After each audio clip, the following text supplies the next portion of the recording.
Hey there friends, Foster the Canadian here. Welcome back to Fridays with Foster, weekly series in which you guys send me your questions, you ask me advice, you share stories, and I give you feedback, share stories of my own, and yeah, let's get back on to this. I do want to just let you guys know that the reason that Fridays with Foster stopped wasn't because I wasn't getting stories or didn't have the time. It was my computer was not rendering it, and Fridays with Foster is actually very difficult to edit and render, and my computer just wasn't up to the task. But I have a new computer. It's beautiful, it's brilliant, very excited. Fridays with Foster is back. It's going to continue to be a weekly series, so get your stories in, send me your stories, and let's get on with the show.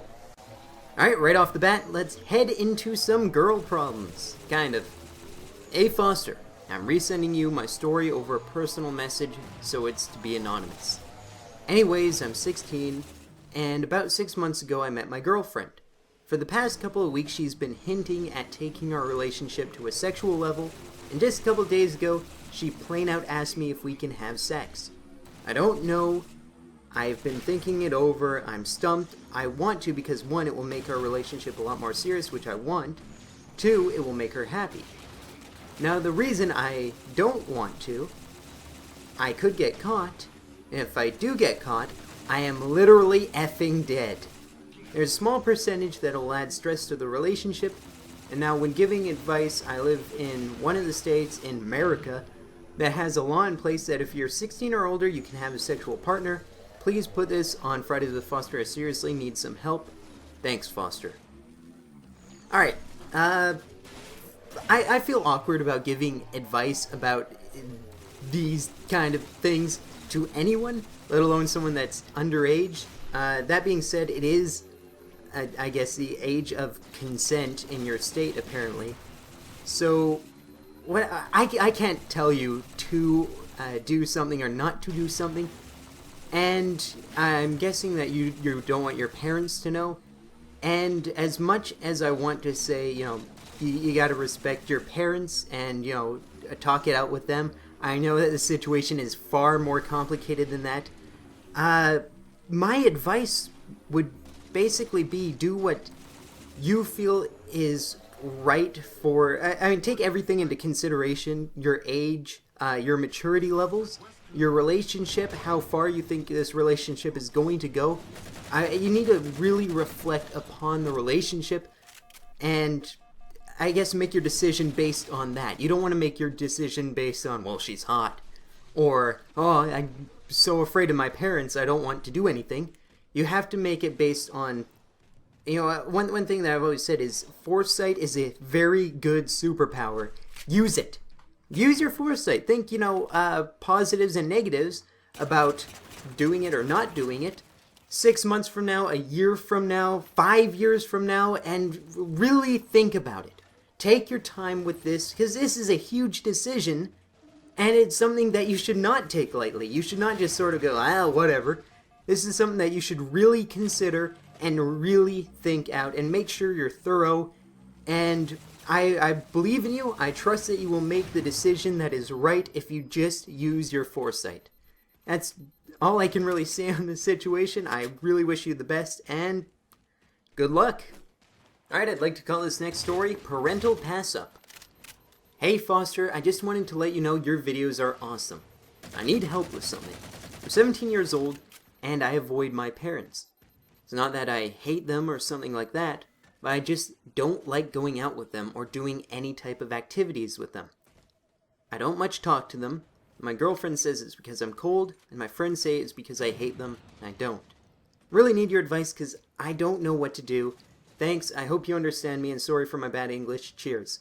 I'm gonna say, your English is fine. I have people who English is their first language who have sent me much more jumbled and incoherent messages, so don't worry about that at all.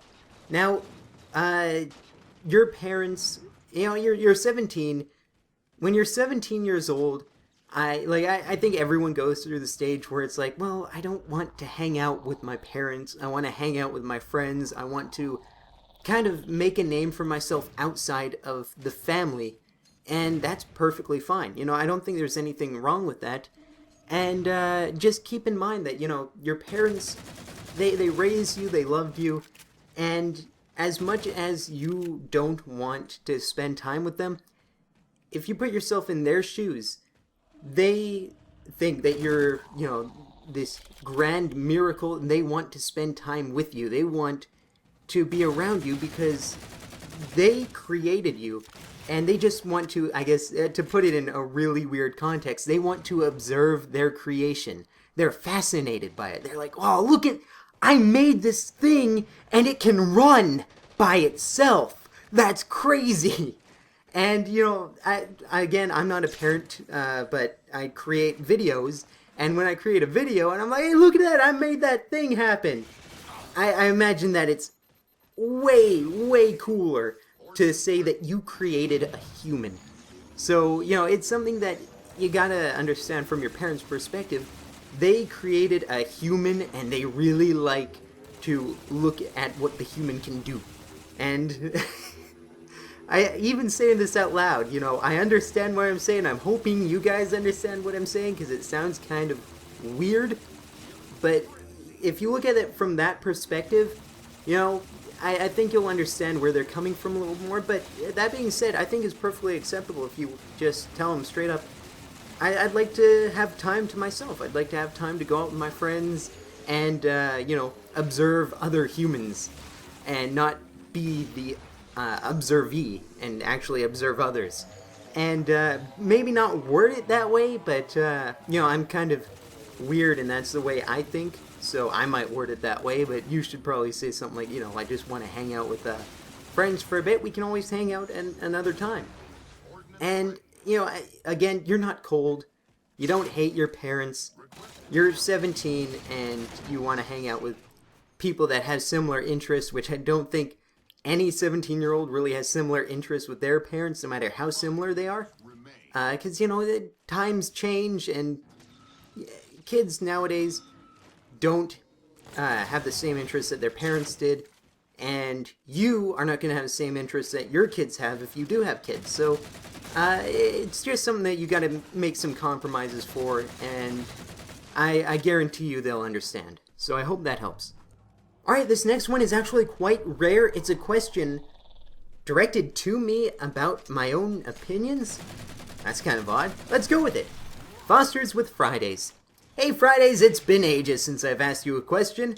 The series is awesome, by the way. As a fellow YouTuber and internet user, where do you stand on privacy invasion by your government? Doesn't have to be Canadian, can be from any country you'd like to live in. First, right off the bat, this is Foster, the Canadian, on Fridays with Foster.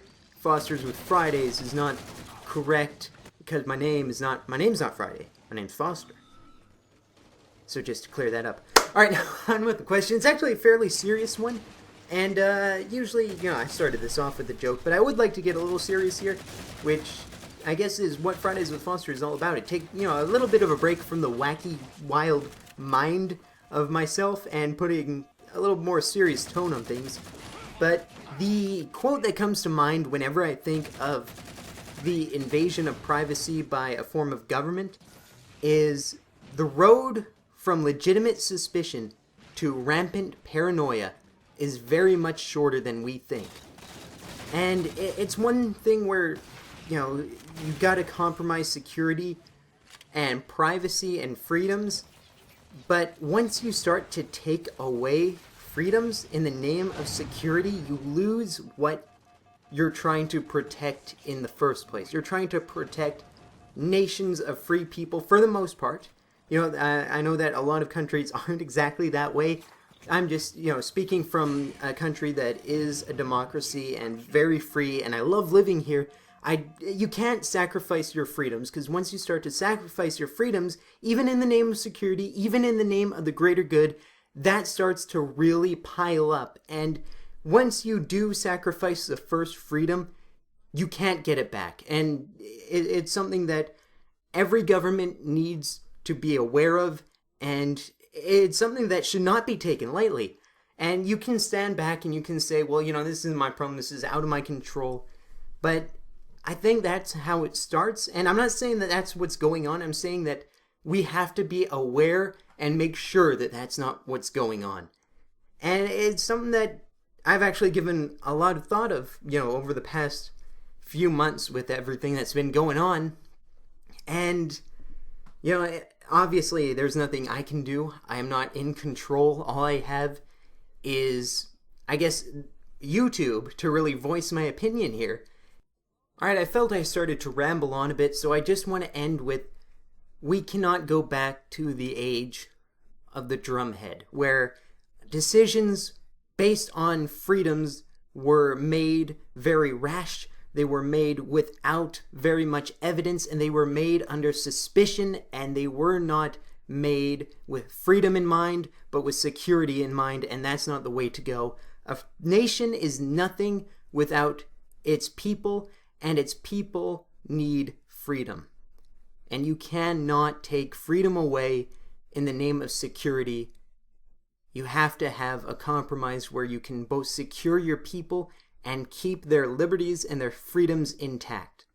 And I'll end it on that note. Alright friends, I hope you enjoyed this episode of Fridays with Foster. It's good to get back into the groove of things and feel like my YouTube channel is normal again, and I don't have to work around all these issues, and I can actually expand and create more content than I used to be able to. So, once again, send in your stories, ask me questions, because, I got one this episode, and I really do enjoy responding to you guys, and I know there are a lot of things that you guys are curious about, so send me any questions. If you have, if you want advice from me, send that in too. And again, if you have stories, whether they're ridiculously funny or tragically sad, which, maybe I should kind of stop doing the sad things for a little bit at least. But regardless, if you have a story that's interesting that you tell to other people, or that you just want to get off your chest, or maybe tell anonymously, because remember, these stories are anonymous, send it in. And until next time, this is Foster the Canadian, saying see ya.